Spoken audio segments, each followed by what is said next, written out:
어느덧 벌써 8월 오늘이 마지막 주일 이렇게 하나님 앞에 나와 우리가 예배를 드리게 된 것을 감사하고 이제 벌써 추석이 며칠 남지 않았습니다. 우리가 추석을 얘기하다 보면 또 추석을 지나고 나면 곧 또 추수하는 가을의 계절이 이렇게 돌아오고 올해는 계절이 좀 다른 때보다 빠른 것 같습니다. 그래서 아직까지도 과일들은 익을 생각을 하지 않는데 벌써 추석은 돌아오게 되고 어쨌든 추석을 지나고 나면 이제 또 한 해가 이렇게 마무리를 해야만 하는 바로 이러한 시기인 것입니다. 오늘 우리가 8월 마지막 주를 맞아서 하나님 앞에 예배하면서 오늘 주신 이 말씀은 시편 19편 7절로 14절에 이 말씀을 보면서 오늘 성경은 이렇게 말씀을 하고 있습니다. 여호와의 율법은 완전하여 영혼을 소성케 하며 여호와의 증거는 확실하여 우둔한 자를 지혜롭게 한다. 그러므로 금곧 많은 순금보다 더 사모할 것이며 꿀과 송이꿀보다 더 달도다. 10절에 말씀하고 있는 이 말씀처럼 정말 우리가 하나님의 말씀을 순금보다 더 사랑하는 그러한 믿음이 될 수 있다면, 그리고 꿀보다 송이꿀보다도 꿀과 송이꿀보다 더 달게 하나님의 말씀이 이렇게 우리가 느껴진다면 얼마나 우리는 정말 행복한 사람일까라는 것이죠. 저와 가까이 지내는 어느 목사님이 암수술을 하고 지금 이제 병원에서 입원을 하고 아직까지 계신데 퇴원을 못하고 계시는데 어떠냐고 전화를 보면 그럽니다. 목사님, 밥맛이 없습니다. 암수술을 하고 나서 치료하는 중에 밥맛 있다면 또 좀 이상하겠죠. 없어야 정상이기도 하겠지만은 밥맛이 없다 그럽니다. 밥맛이 없어서 도대체 어떤 무엇을 입에 넣고 씹고 하는 그 어떤 이물감이 아주 불쾌하고 힘들다는 겁니다. 또 코로나를 앓고 난 어느 친구 목사가 그럽니다. 김 목사는 어땠어? 그래서 남은 왜 물어봅니까? 지 사정만 얘기하면 되지. 그래서 나는 그래 어떤데? 그랬더니 이상하게 밥맛이 없어. 밥맛은 조금 있으면 돌아올 것이고 죽지 않고 살아서 우리가 입맛이야 건강하면 다시 돌아온 거 아니겠는가. 농담 삼아 그렇게 말했습니다만은 사랑하는 여러분, 오늘 우리는 너무 쉽게 얘기하는 것 중에 우리가 하나님의 말씀을 정말로 정금보다도 순금보다도 더 사랑한다 하는 이 말씀을 보면서 우리는 아마 그러십니까? 그러면 아마 우리는 아멘 할 것입니다. 그러나 정말 우리가 순금보다 더 하나님의 이 말씀을 사모하고 세상의 그 무엇보다도 우리는 하나님의 이 말씀이 꿀과 송이꿀보다 더 달게 느껴지는 그러한 말씀에 대한 사모함, 정말로 말씀에 대한 그 진미, 우리가 그 맛을 알고 우리는 하나님 앞에 살아가느냐라고 하는 것이죠. 저는 개인적으로 꿀을 참 좋아하고 꿀을 잘 먹습니다. 꿀을 갖다 달라는 말은 아닙니다. 우리 집에 꿀병이 몇 개 있습니다. 그러니까 저는 심심하면 우리 집사람은 당뇨가 조금 있다고 아주 가리는 게 많아서 꿀 하면 무슨 똥고듯이 하는데요. 저는 꿀을 심심하면 퍼먹습니다. 그럼 괜찮냐고 그럽니다. 아니 괜찮지 않느냐, 안 죽었지 않느냐. 꿀이라고 하는 것이 여러분 우리가 그 곤충 벌이라고 하는 곤충을 통해서 얻는 것 중에 정말 신비한 우리 그 꿀이 그것이 꿀이 아니겠습니까? 얼마나 맛이 달고 좋습니까? 어느 날 저는 하나님의 말씀이 꿀과 송이꿀보다 더 달다라고 하는 이 말씀을 할 때에 가만히 생각을 해보니 정말 내가 하나님의 말씀을 송이꿀보다 더 달게 느껴진 적이 있었느냐? 이것은 여러분 무엇을 말하겠습니까? 하나님의 말씀에 정말로 우리가 이 말씀의 은혜를 받아야 된다고 하는 것입니다. 예수 믿고 사는 우리들은 하나님의 말씀대로 사는 성도들이라면 우리는 하나님의 말씀의 은혜를 받고 살아가는 우리들이 돼야 하는 줄로 믿습니다. 이것이 바로 믿음으로 사는 우리들이고 믿음으로 사는 성도의 양식이 하나님의 말씀이 아니겠습니까? 그래서 오늘 이 말씀을 가지고 이제는 말씀의 은혜를 받아야 합니다 라고 하는 이 제목으로 말씀을 생각해 보고자 합니다. 뉴 잉글랜드의 선장이 이끄는 배 한 척이 인도로 가는 중에 어떤 말레이시아 상인을 태우게 됐습니다. 말레이시아 상인이 그 배를 타게 됐는데 이 말레이시아 상인은 아주 거부입니다. 장사를 해가지고 많은 돈을 번 굉장한 부자였는데 어느 날 항해를 하는 중에 선장을 찾아와서 선장에게 이렇게 이야기를 합니다. 당신이 만약에 성경을 가지고 있다면 성경이 몇 권 있으면 그 성경을 나에게 선물로 줄 수 있느냐라고 물었습니다. 그래 선장이 가만히 보니까 이 사람은 하나님을 믿는 사람이 아니고 이교도인데 어떻게 날 보고 성경을 달라고 그럴까? 그래서 의아해서 물었습니다. 당신은 성경을 무엇에 쓰려고 이 영어 성경을 달라고 그러느냐? 당신은 이 성경을 준다고 하더라도 이 성경을 읽지도 못할 뿐더러 당신은 또 믿지도 않는 사람이고 신앙을 고백하지도 않는 사람인데 왜 이 성경을 달라고 그러느냐? 그랬더니 말레이시아 상인이 이렇게 말을 합니다. 물론 그렇습니다. 나는 하나님을 믿는 사람이 아니고 이 성경을 믿는 사람이 아닙니다. 그럼에도 불구하고 나는 당신이 가지고 있는 이 성경을 나는 갖고 싶습니다. 그러면서 자기가 왜 성경을 가져야 하는지를 이렇게 이야기를 하더랍니다. 자기가 많은 이 나라 저 나라 사람들과 거래를 하면서 그 사람들을 상대하다 보니 어떤 때는 장사하는 사람이 다 그렇지 않겠습니까? 또 세계를 무대로 해서 사업을 하는 사람이 정말로 나와 지금 앉아서 인터뷰를 하고 마주 앉은 이 사람이 진실한 사람이냐라고 하는 것을 알 수가 없더라는 겁니다. 사기도 당하고 어떤 때는 뒤통수도 맞고 속기도 하고 했기 때문에 당신이 만약에 성경을 준다면 나는 누구와도 세계의 어느 나라 사람이든 바이어들과 마주 앉아서 대화를 할 때에 성경을 그 앞에다 딱 놓고 이야기를 하겠다는 거예요. 그 사람이 만약에 성경을 대하는 태도를 보면서 이 성경을 정말로 귀하게 여기고 이 성경을 읽고 관심을 가지고 귀하게 본다면 저 사람과는 대화를 해도 되겠구나 하는 사람. 그러니까 내가 과연 믿을 수 있는 사람이다라는 것이고 성경을 앞에 놓았는데 그 성경을 본체만 채하고 성경에 대해서 이 사람 어떻게 보면은 불경스러운 말을 하고 이런 사람이라면 나도 성경을 하나님의 말씀이다라고 믿지 않는 사람이지만 그러나 그런 사람과는 나는 거래를 하지 않겠다는 거지요. 성경을 대하는 태도를 보면서 이 사람은 진실한 사람이고 이 사람은 불경스러운 사람이라고 하는 것을 판단하겠다는 거예요. 이것이 썩 선한 방법이고 옳은 방법은 아니지만은 그러나 말레이시아의 그 상인이 하나님을 알지 못하는 이교도고 이방신을 섬기는 사람이지만은 하나님의 말씀에 대한 그 기준을 가지고 논하는 이 이야기의 선장이 감동을 한 거예요. 성경을 몇 권이 필요하냐? 필요한 대로 성경을 그에게 주면서 당신의 말을 들으니 나도 당신의 말에 나도 많은 깨달음을 받았고 은혜를 받았다. 정말로 이 성경을 아무렇지 않게 생각하고 어떤 때는 배우고 잠을 자기도 하고 이 성경을 어디다가 집어 던져서 먼지가 뽀얗게 묻기도 하고 하나님의 말씀이라고 하면서 내가 1년이 가도 성경 한번 읽어본 적도 없고 그랬는데 하나님을 알지 못하는 당신과 이야기를 하면서 성경을 필요로 하는 당신과 이야기를 하면서 당신의 그 마음이 진실하고 선하고 옳은 방법은 아니라 할지라도 나도 많은 것을 깨달았노라고 이런 이야기를 했습니다.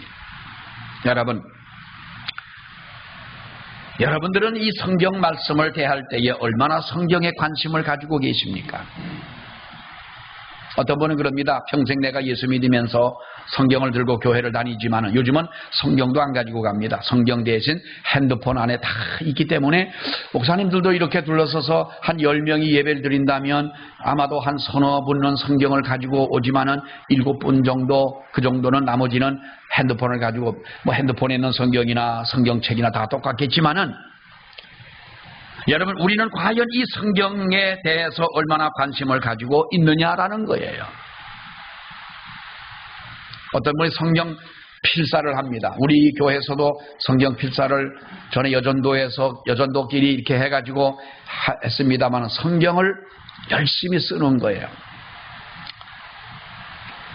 뭐 성경 안 쓰면 어떻겠어요? 하나님께서 선지자들과 사도들을 통해서 기록한 이 말씀, 하나님의 성령이 그들의 마음에 감동을 주어 기록한 한 사람 한 사람에게 여러분 성령으로 역사하셔서 그 사람의 문화와 그 사람의 그 모든 살아가는 삶을 통하여 기록한 이 말씀, 우리가 다시 기록할 필요는 없겠지만은, 그러나 우리가 쓰는 이 성경은 여러분 왜 우리가 이 필사를 합니까? 성경 한자 한자를 기록하면서 그 성경을 읽고 마음에 새기고 다시 한번 우리가 깊이 이 말씀을 대할 수 있는 방법이 필사를 하는 것 아니겠습니까? 어떤 교회 보니까 성경 필사를 한 사람들을 그 많이 성경 기록한 노트를 가지고 나오는데 많은 분들이 나온 거예요. 뭐 교회도 크지만은 몇백 명이 나와가지고 다 성경을 한 권씩 써가지고 나온 거예요. 여러분, 과연 우리는 기록한 것도 중요하고 우리가 읽는 것도 중요하지만 우리가 하나님의 말씀에 얼마나 관심을 가지고 있느냐라는 것이고, 정말 하나님의 말씀이 전파되는 말씀이든 내가 읽는 말씀이든 이 말씀을 하나님의 말씀으로 내가 사모하고 이 말씀을 믿느냐 하는 것입니다. 왜 우리는 성경을 사모해야 합니까? 왜 우리는 이 하나님의 말씀을 송이꿀보다 더 귀하게 대해야 하느냐 하는 것입니다. 오늘 다윗은 오늘 이 성경에서 우리에게 뭐라고 말씀하고 있습니까? 오늘 7절에 있는 말씀을 보게 되면 여호와의 율법은 완전한 것이라고 그랬고, 그래서 우리의 영혼을 소성시킨다고 성경은 말씀을 하고 있습니다. 그렇기 때문에 우리는 이 하나님의 말씀을 송이꿀보다 더 달게 여기고 더 귀하게 우리는 여겨야 된다고 하는 것이지요. 소성이라고 하는 이 말의 뜻을 보면은 돌이키다, 회복하다라는 말입니다. 되돌아간다라는 뜻이지요. 여러분, 잃어버린 생명을 다시 찾는 것을 말하는 것입니다. 사람이 죽을 수밖에 없는 그러한 처지에 있던 사람이 또 내려가는 물에서, 지난번에도 여러분 많은 사람들이 이 갑작스럽게 불어나는 이 물 때문에 뭐 우리나라뿐만 아니라 세계 어느 나라에서도 여러분 이런 사람들이 많지 않습니까? 떠내려가는 그 사람을 건져냅니다. 그대로 놔두면 어떡하겠습니까? 어떤 유튜브를 보니까 미국인데요, 어떤 사람이 차를 몰고 멀쩡한 길을 갑니다. 근데 길 한가운데에 매설되어 있는 그 수도관이 터져서 갑자기 물이 쏟아져 올라오는 겁니다. 폭포처럼 물이 땅 속에서 이렇게 올라오는데요, 자동차가 급정거를 하지 못하고 그 파인 속으로 빨려 들어갑니다. 그 깊이는 알 수 없지만 자동차가 그 속에 빠져버리면 이 사람이 어떻게 되겠습니까? 운전사가 여자분인데 어디 있던 사람들이 주변에 있다가 달려 들어가지고 이 사람을 구출해냈습니다. 잠시 후에 이 차는 그 싱크홀 같은 그곳으로 차가 빨려 들어가고 만 거예요. 조금만 늦었더라도 이 사람은 죽었습니다. 소성시킨다는 말의 뜻을 보면 그런 말이에요. 이 사람을 가만히 내버려 둔다면 이 사람은 회복되지 못하고 돌이키지 못하고 원래의 그 자리로 되돌아오지 못하고 죽을 수밖에 없는 것인데, 그러나 여호와의 율법은 완전하여 우리의 영혼을 소성시킨다, 우리의 영혼을 되돌아올 수 있게 해준다는 겁니다. 돌이키게 하고 회복한다는 말씀이지요. 여러분, 성경에 보면은 길 잃은 한 마리의 양을 말하지요. 그 양을 그대로 둔다면 어떻게 되겠습니까?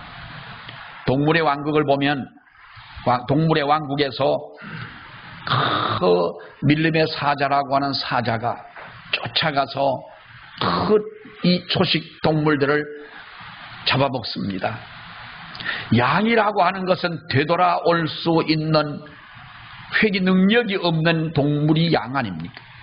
악도 멀리 잘 안 보입니다. 눈앞에 있는 것만 봅니다.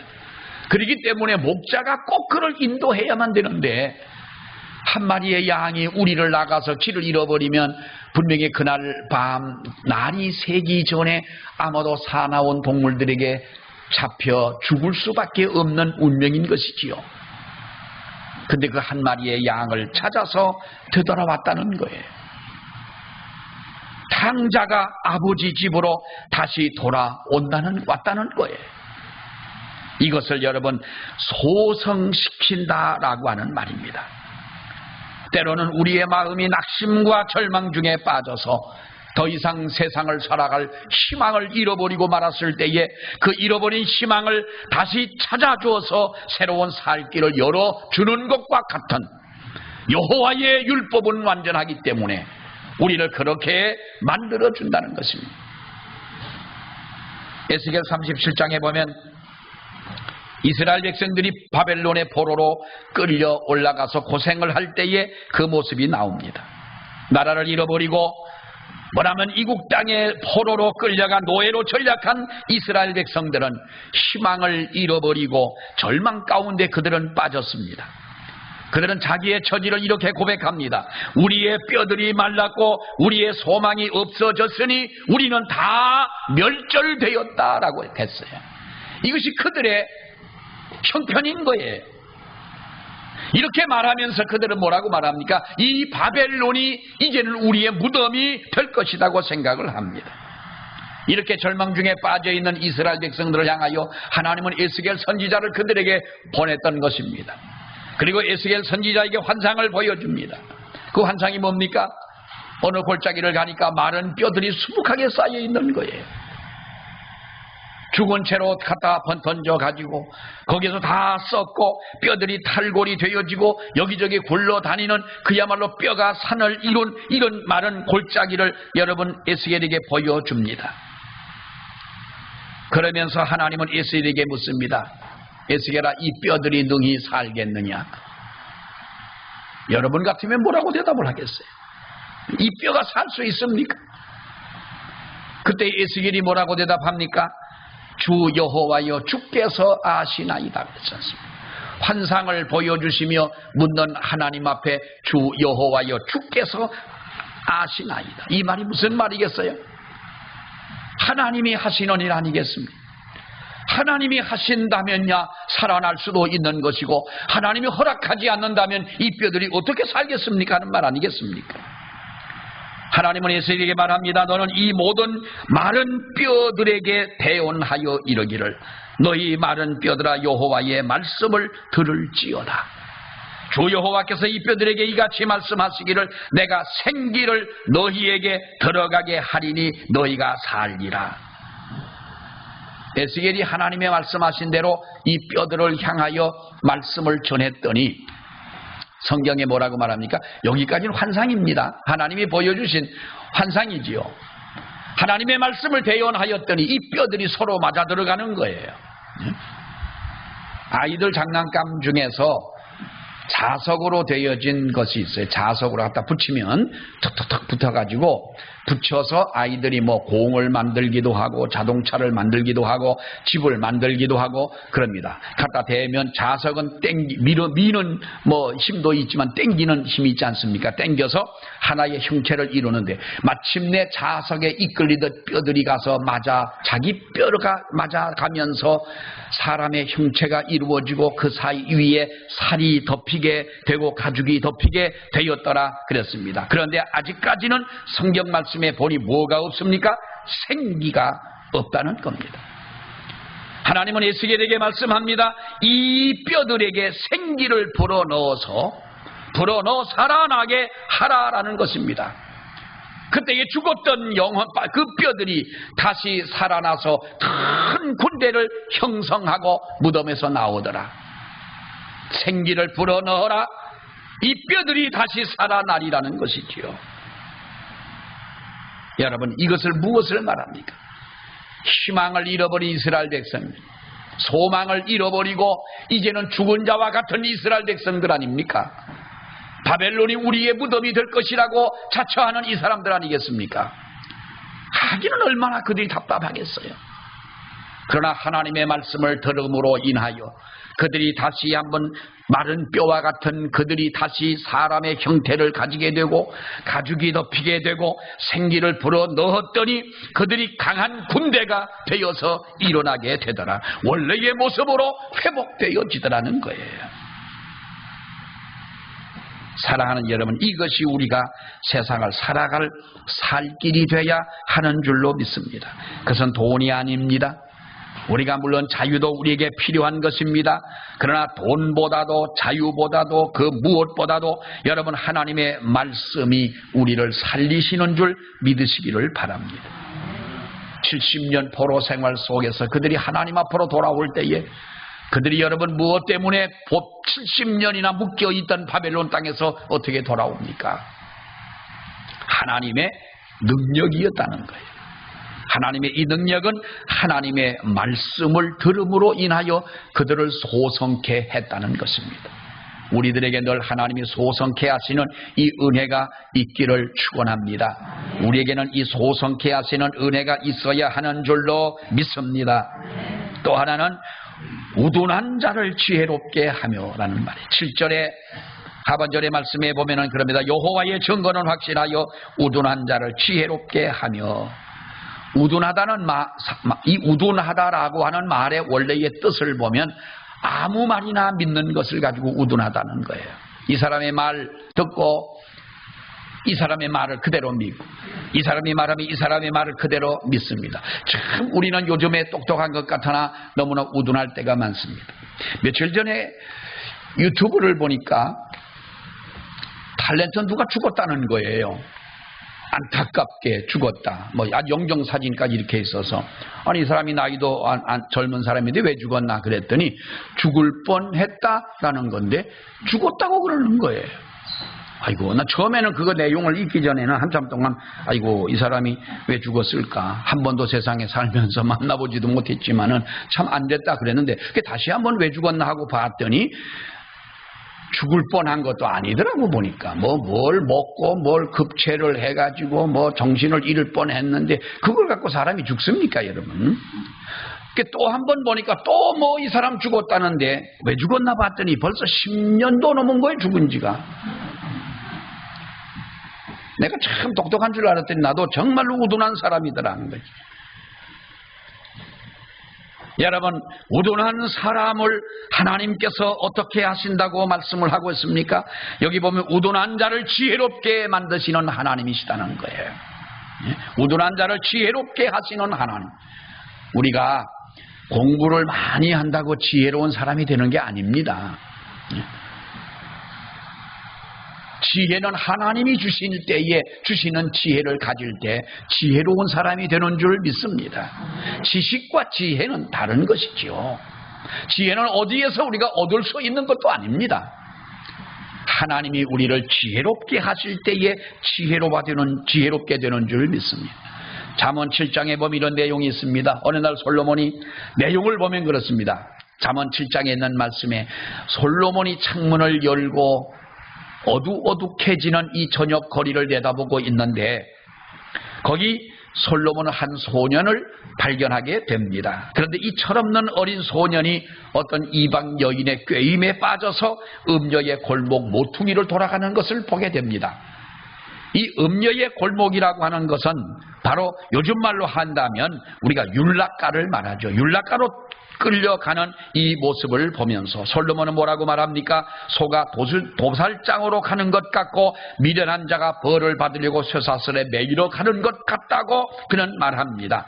그러면서 그는 바로 아들들을 불러놓고 뭐라고 말합니까? 잠언 7장 1절로 5절에 있는 말씀을 보면은 내 아들아 내 말을 지키며 내 계명을 간직해라. 내 계명을 지켜 살면 살며 내 법도를 네 눈동자처럼 지켜라. 그리하면 너를 지켜서 음녀의 말로 허리는 이방 여인에게 빠지지 않게 하겠다고 말씀해 주고 있어요. 우리가 하나님의 말씀을 지키지 아니하기 때문에 허리는 여인에게, 이방 여인에게, 음녀에게 빠져서 어두운 골목 속에 들어갈 수밖에 없는, 지혜를 잃어버리고 마는 이런 사람이 되지 않겠느냐. 이 말씀이 여러분 무슨 말입니까?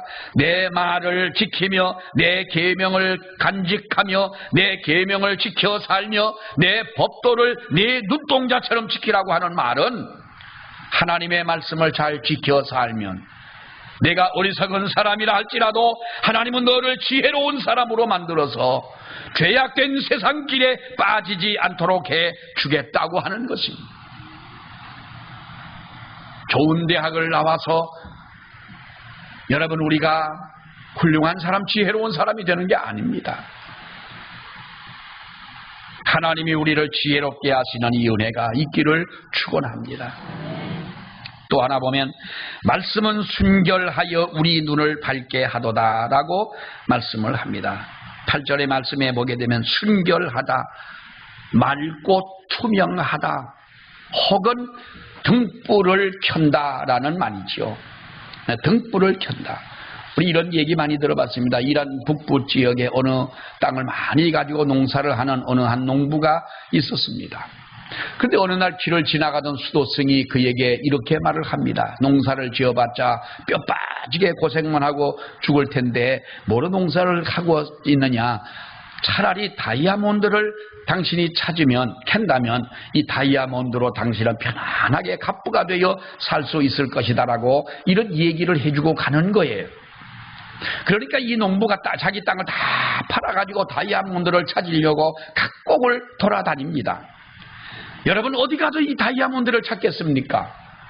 세월이 지나가니까, 시간이 지나가면서 돈은 다 탕진하고 폐인이 되어가지고 나중에는 이 사람이 자기의 고향으로 돌아가려고 이태리의 나폴리 항에 도달하게 됐는데, 나폴리 항이 여러분 우리가 3대 미항 하면은 어디입니까?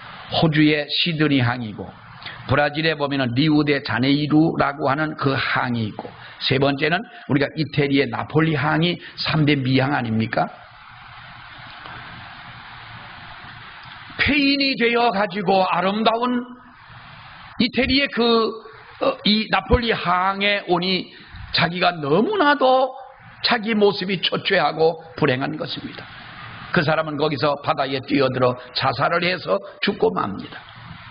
근데 그 사람의 땅을 샀던 이 다른 사람이 어느 날 농사를 짓다가 보니 밭에서 반짝이는 어느 돌을 발견하게 돼서 그 돌이 무엇인가 하고 가서 전문가에게 물어봤더니 이것이 다이아몬드의 원석이라는 거예요. 그것뿐만 아니라 그 땅에 매장되어 있는 다이아몬드가 엄청나게 많이 매장이 되어져 있더라는 거예요. 이 사람이 부자가 된 것은 당연하겠지만은 왜 이 다이아몬드가 원래의 그 땅을 가지고 있던 사람의 눈에는 이 다이아몬드가 보이지를 않았더냐는 거예요.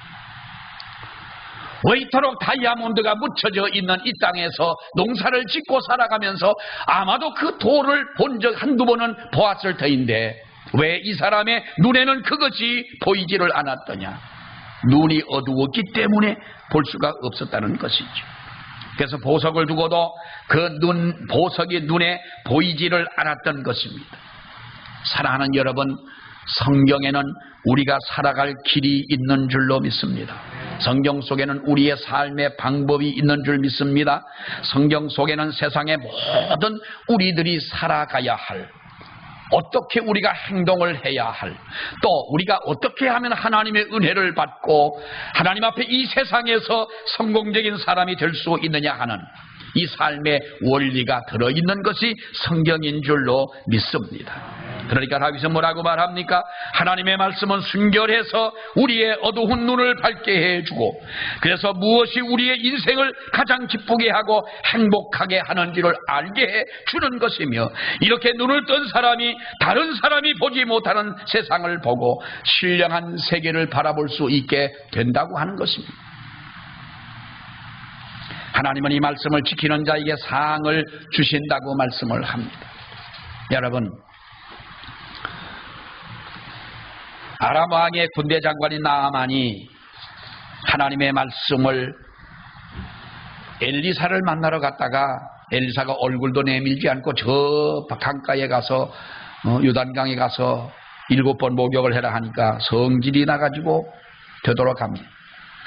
그때의 그 신하가 장군에게 뭐라고 말합니까? 장군이요, 그보다 더한 거 시켜갖고 당신의 병이 난다면 그거 안 하겠습니까? 물었습니다.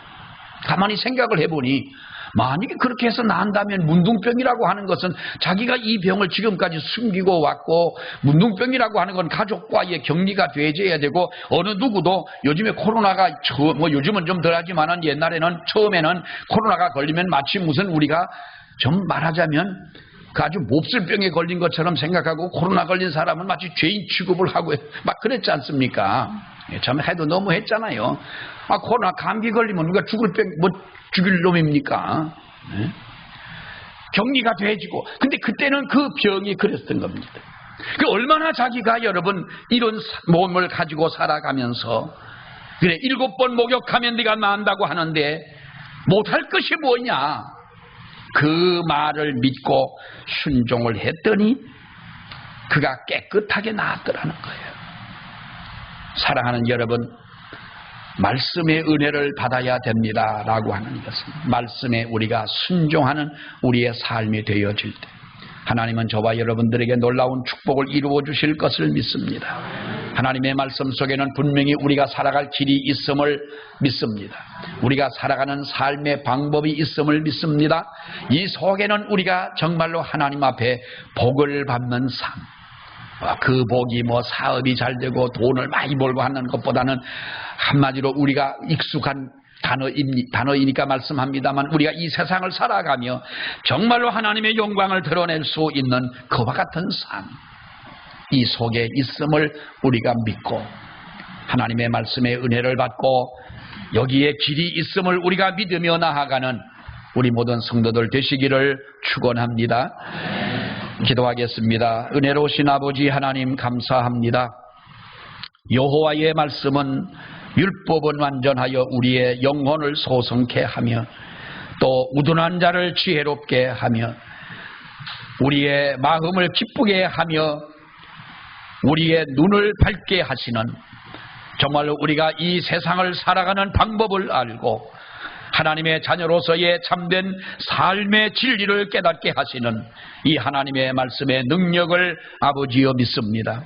우리들이 하나님의 말씀을 가지고 있으면서도, 하나님의 말씀을 듣고 읽으면서도, 늘 하나님의 말씀을 대하면서도 하나님 우리들이 은혜 받지 못하고 냉랭한 가슴으로 살아왔던 것이 사실인데, 주여 다시 한번 우리의 눈을 열게 하시고 하나님의 말씀을 깨닫게 하옵시며 하나님의 말씀이 우리의 심령에 큰 은혜로 다가오는 놀라운 역사가 있게 하여 주시옵소서.